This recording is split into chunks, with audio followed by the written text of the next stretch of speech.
আল্লাহর কাছে তোমার কি মূল্য আছে? হে আল্লাহর কাছে তোমাদের কি মূল্য আছে? তোমরা কি 5 ওয়াক্ত নামাজ পড়ো? তোমরা কি পর্দা করো? তোমাদের মধ্যে হায়াবোধ কিছু আছে? তোমরা মানুষকে ভালো কিছু শেখাও, সমাজকে ভালো কিছু দাও, শালীন কিছু দাও? আল্লাহর কাছে তোমাদের কি মূল্য আছে?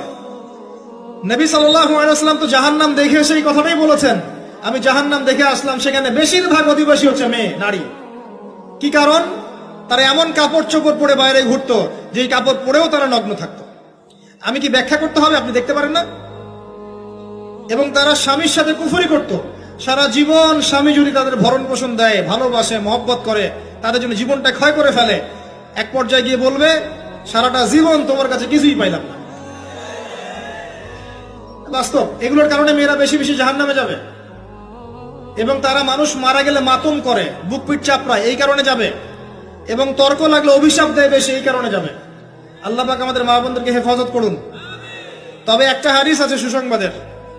নবী সাল্লাল্লাহু আলাইহি ওয়াসাল্লাম বলেছেন, একজন নারী যদি 4টা কাজ করতে পারেন, জান্নাতের যে কোনো দরজা দিয়ে ইচ্ছা প্রবেশ করতে পারবেন। 1 নাম্বার 5 ওয়াক্ত নামাজ, 2 নাম্বার রমজান মাসে সওম, 3 নাম্বার আপনার লজ্জাস্থানের হেফাজত অর্থাৎ খাস পর্দা, এবং 4 নাম্বার আপনার স্বামীর আনুগত্য।